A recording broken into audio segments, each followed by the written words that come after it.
सूचना के अधिकार का एक प्रयोग और इसी क्लास के एक बच्चे ने किया। फिजिक्स में मैंने एक बार पढ़ाया कि इसका क्या महत्व है।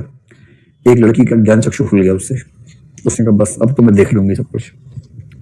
तो हुआ ये कि वो जैन लड़की थी, तो मैं उसका नाम भी भूल गया, 3-4 साल पहले की बात है, उत्तर प्रदेश में कहीं की थी। अब समझिए कि ये मोहल्ला है जहां वो लोग रहते हैं, जैन परिवार बहुत सारे रहते हैं। ये मुख्य सड़क है और यहाँ से एक रास्ता है जहां से वो जाते हैं, एक ही रास्ता है। सब वहां से पैदल जाते थे मुख्य सड़क के लिए, फिर अपना यात्राएं होती थी।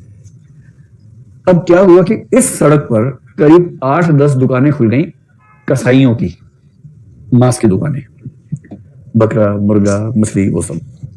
अच्छा, बकरे की दुकान पे आपको बकरे टंगे हुए देखते हैं 5-6 यूनिफॉर्मिटी के साथ, तो देख के अच्छा लगता है, ठीक है, लेकिन उनके अंदर का मसाला भी रखा हुआ नीचे थोड़ा खराब लगता है। अंतड़ियां पड़ी हैं, ये पंख पड़े हैं, तो मतलब ऐसे मुझे खराब लगता है। मैं शाकाहारी हूं ना, आपको हो सकता है मुंह पानी आता हो कि कितना अच्छा मांस है, मजा आ गया, अभी यही चाट लूं इसको, ऐसा मन हो सकता है किसी का मन करता हो। जैसे हमें नहीं अच्छा लगता क्योंकि हम शाकाहारी हैं, हमें नहीं अच्छा लगता।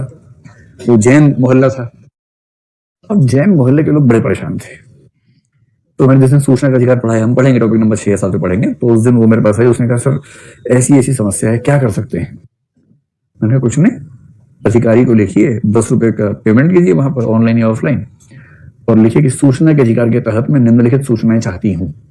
मैंने कहा आपको डर तो नहीं लगा अपने नाम से करने में? बोले जैसे डरने की बात नहीं है, क्योंकि जीना मुश्किल है पूरे मोहल्ले का, किसी को आगे आना ही पड़ेगा, तो मुझे डर नहीं है, अपने नाम से लिखूंगी एप्लीकेशन। मैंने कहा बस, नहीं तो किसी और के नाम से लिख दो।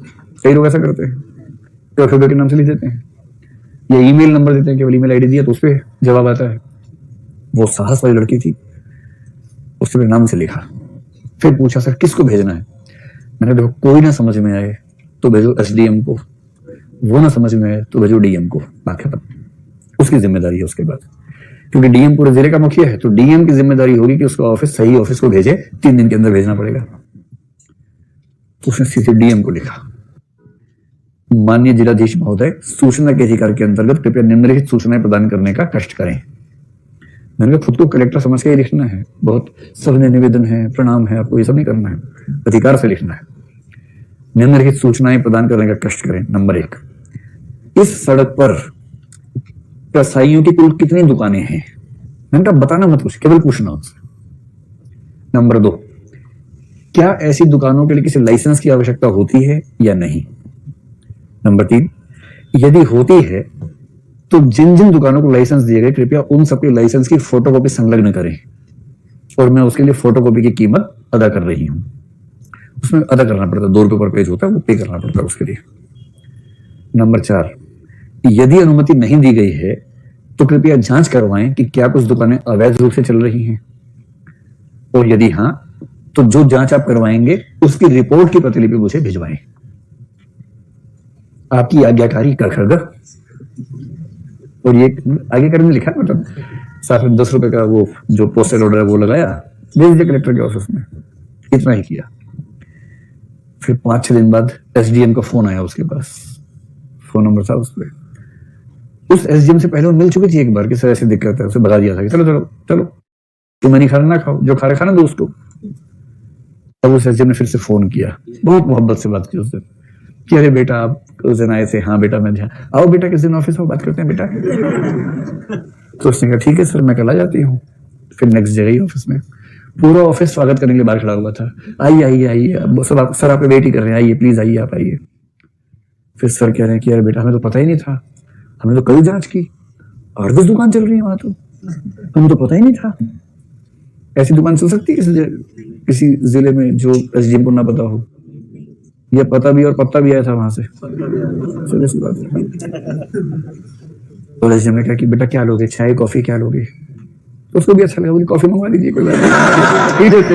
जब मिल रही है फ्री में कॉफी तो क्यों नहीं पियेंगे भाई, एसडीएम पिला रहे तो क्यों नहीं पियेंगे, पीनी चाहिए। फिर कि डीएम साहब का फोन आया था, मैं डीएम साहब से मिलने गया, वो बड़े नाराज हो रहे थे कि ये क्या हो रहा है इलाके में, इतना भी ध्यान नहीं रखते। तो बेटा आपसे एक निवेदन है, चिट्ठी वापस ले लो। तो इसको मैंने पहले कहा था चिट्ठी वापस लेने का दबाव आता बहुत ज्यादा, वापस मत लेना वरना मामला खराब हो जाएगा। ये बोली कि सर वापस तो नहीं ले पाऊंगी चिट्ठी, मैं तो कुछ पत्रकारों को बता रखा दिल्ली में, वो कह रहे थे कि अगर जवाब आ जाए और काम ना हो तो मुझे बताना, फिर मतलब देश के अखबार में छापेंगे। अब दबाव समझ रहे कितना हुआ। उसके बाद एसडीएम ने कहा बेटा अगर हम दुकानें बंद करवा दे तो, फिर इसने कहा तब मैं वापस ले सकती हूँ चिट्ठी, कोई दिक्कत नहीं है। अगले 3 दिन में सारी दुकानें बंद हो गई, एकदम बंद, पूरी गली साफ। और उसके बाद एसडीएम ने फिर बुलाया। गनीमत है कि इसने नहीं कहा कि आप घर ही आ जाओ, मैं फ्री नहीं हूं उस समय। आ ही जाता, उस समय क्या करता बेचारा। ये बड़ी तमीज से, अदब से ये वहां गई और फिर उसने कहा देखो बेटा सब दुकानें बंद करवा दी है, देख लिया आपने? उसने कहा हाँ मैंने देख लिया। तो बेटा वापस ले लो एप्लीकेशन, डीएम साहब बोतनाऊ में है। तो उसने कहा ठीक है सर। फिर एप्लीकेशन एक और लिखी कि मैंने जो सूचनाएं मांगी थी मुझे अन्य स्रोत से प्राप्त हो गई हैं, अब मुझे इसकी आवश्यकता नहीं है, कृपया उस पत्र को खारिज समझें। साइन किया, वो पत्र गया, डीएम ने राहत की सांस ली, एसडीएम ने राहत की सांस ली, दुकान वालों ने अलग जगह ढूंढी अब कहां लगाई। ये ताकत है सूचना के अधिकार की। इसलिए अगर जनता के पास सूचनाएं हो पर्याप्त तो बहुत सारी गलत चीजें समाज में चल रही हैं वो अपने आप ठीक हो जाती हैं, ये विश्वास काम करता है। अभी आप सबके चेहरे पर जो भाव आ रहा है मैं समझ रहा हूं कि आज ही मैं भी लिखता हूं, 10 ही रुपए की तो बात है, आज ही लिखता हूं। लेकिन सरकार भी तबाह हो चुकी है, सरकार ने अब इसका मैकेनिज्म निकाल लिए टालने के, तो सरकार टालती है किसी तरह से, घुमा फिरा के मैनेज करती है। तो जिसमें पेशेंस ठीक ठाक है वो तो अभी भी सरकार को तबाह कर सकता है, अगर पेशेंस कम है तो दिक्कत है। मतलब पहली बार में क्या बोलेंगे, 30 दिन का समय है, फिर जवाब आएगा आपका पत्र लोक हित में नहीं है, इससे कोई लोक हित नहीं सध रहा, इसलिए सूचना नहीं दी जा सकती। अब इसकी अपील करनी होगी, अपील वाला जवाब खराब से देगा, सेकंड अपील करेंगे, तो सेकंड अपील में जाके चीजें ठीक होने लगती हैं। लेकिन उतनी पेशेंस कम लोगों के पास है ना, और जिनके पास ज्यादा है उनमें से कुछ की हत्या हो गई, क्योंकि वो सरकार के जो गैंग चल रहे हैं ठेकेदारों के, उन पर खतरा आता है। तो मैंने पहले कहा इंटीग्रिटी ज्यादा है तो खतरा है, थोड़ी दिक्कत आती है।